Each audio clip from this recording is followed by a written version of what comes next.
Thank you, panel. I'm the last speaker, and I can see since morning you are hearing. I would like to thank this opportunity is given to me to present my paper, and I will start with the last speaker. There is no dialogue among civilization without dialogue among religion, and we at local level we are trying to promote interfaith dialogue between different faith community, and I will try to share our experience of Leicester between this interfaith dialogue between different faith community. Over the past many years, the role and contribution of faith communities and interfaith dialogue, interfaith organization in promoting community cohesion are increasingly being recognized by policy maker at various level. There has been a well-established understanding at policy level that interfaith activities can play a very valuable role in promoting positive relation, developing leadership at grassroots level, creating opportunity for people from different backgrounds to work together and promote community cohesion. The paper or my talk is an attempt to analyze the role of the structure. We call it Leicester Council of Faith. This is small organization. We are promoting interfaith dialogue between different faith communities in promoting good relations, promoting understanding between different faith communities, and promoting community cohesion. The concept of community cohesion has become very important for policymaker over the last 10 years. The term community cohesion was invented in response to the riots in Northern Town in England in 2001. The term was used first by Community Cohesion Review Team, which was set up to examine the cause of riots. The term community cohesion seemed to have Canadian origin and has been developed from concept of social cohesion. Social cohesion focus more on general aspect of community relations such as social capital, attachment to a place or area, economic inequalities, access to public service, social order or common value. It ignores division based on ethnicity or faith. In the UK, however, the concept has developed to signify the local context and very much focused to develop good relations and share value across different faith community or different ethnic communities to tackle the fear of difference to create social environment where diversity of people is appreciated and valued. Policy context, I would try to give some kind of background. Samuel Huntington argued in 1997 that the rivalry of superpower would be replaced by the clash of civilization, including division between the West and Muslim world.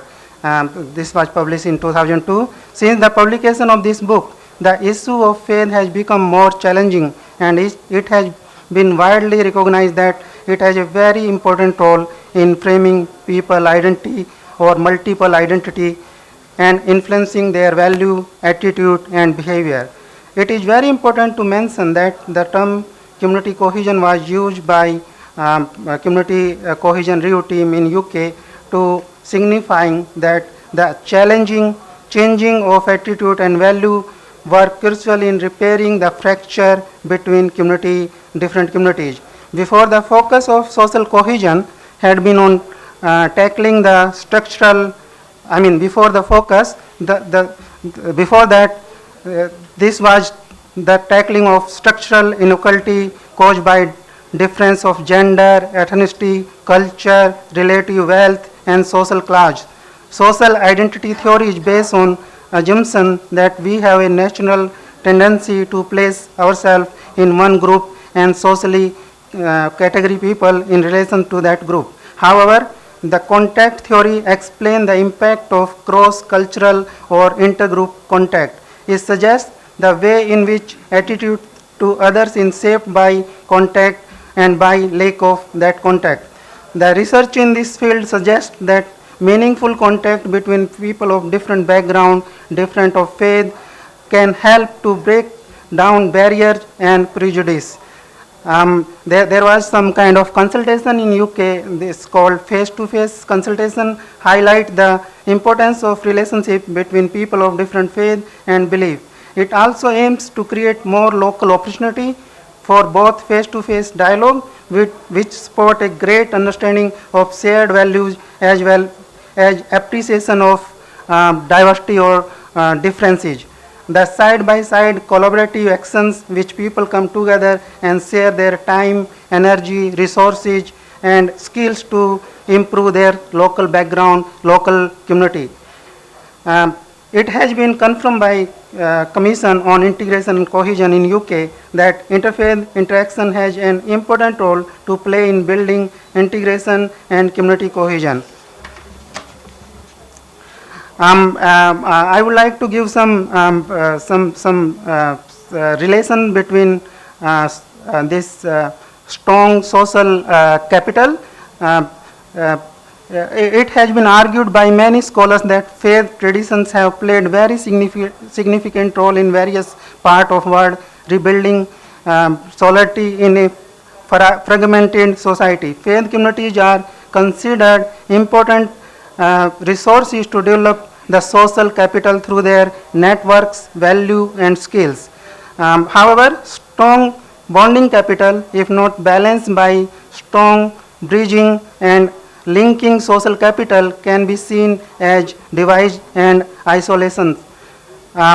There is one scholar, Bourdieu, argue that social capital, like any other capital, can be used positively or negatively. It depends how we can use or who is using that. It can increase good relationship, but it can also be undermined.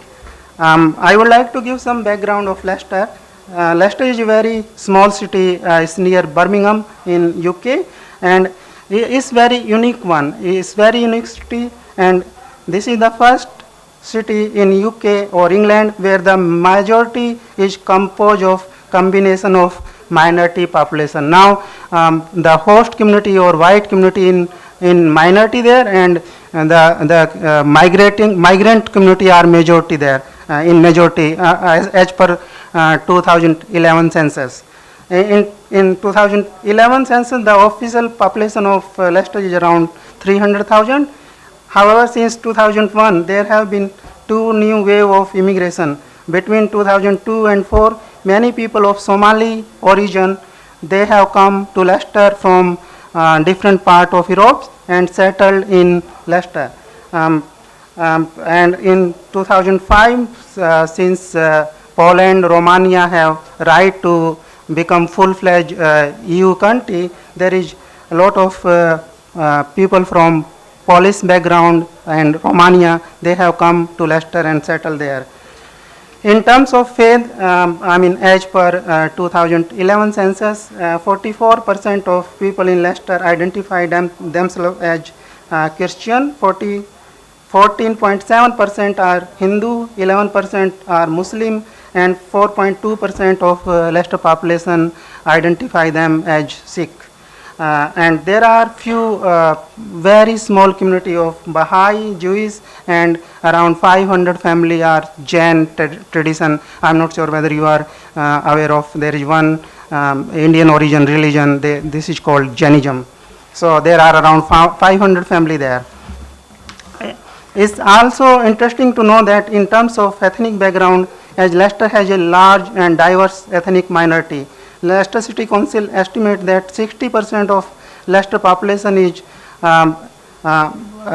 sorry, not 60%, now is around 50%. 50% population is white ethnic background, and around 50% population is around other a combination of other ethnic background like Hindu, Muslim, Sikh or Somali or any other community.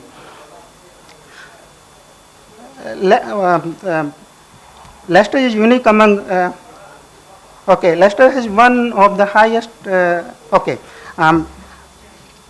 I would like to also give some socio-economic background. This socio-economic background of Leicester is one of the most deprived area of UK, and all these indicators like women employment in ethnic minority, health inequalities, employment, they are really income inequalities. That's really worse in Leicester.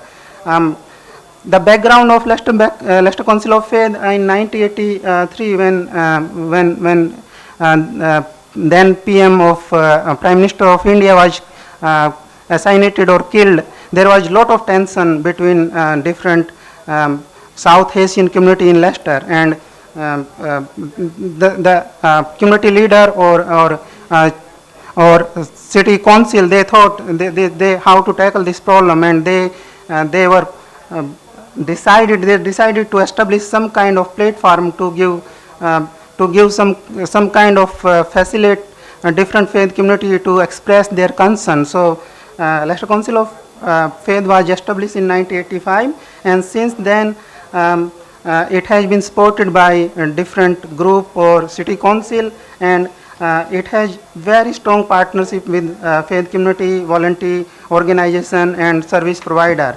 And since then we have been organizing many events. Like recently, before I came to UK, on Sunday we organized prayer vigil for the victim of Paris shooting. And I think we have some challenge also, challenge of diversity among within faith community. We are not able to bridge or promote any kind of dialogue between, like Muslim community is not homogeneous community, Hindu community is not homogeneous, so it's very difficult to facilitate some kind of dialogue between diversity within faith communities. How to deal difficult question, that's another challenge, like forced marriage, like domestic violence, like there are very difficult questions, sometimes multiple identities, and sometimes very difficult question if there is some incident around you, or it's global village, something happened to other countries and it impact to local community. There you can see there are tensions between different faith community. But again, I would conclude like my last speaker. We are hoping we are facilitating some kind of bridge between different interfaith, different faith community, and we are trying to promote dialogue between different civilization in Leicester, and we are hoping we will be successful. Thank you very much.